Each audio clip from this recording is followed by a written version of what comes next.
জেনে রাখবেন, কোরআন পড়লে নাকি, কোরআন দেখলে নাকি কোরআন আলাইহি ওয়াসাল্লামের উপরে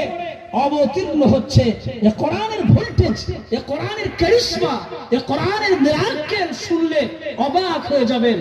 মহানবী মুহাম্মদ রাসূলুল্লাহ সাল্লাল্লাহু আলাইহি ওয়াসাল্লামের উপরে যখন কোরআন শরীফ অবতীর্ণ হচ্ছে,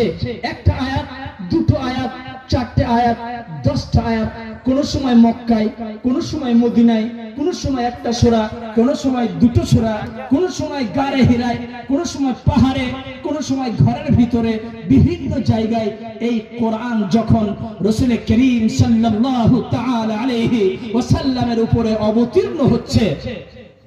অবতীর্ণ যখন হচ্ছে, সেই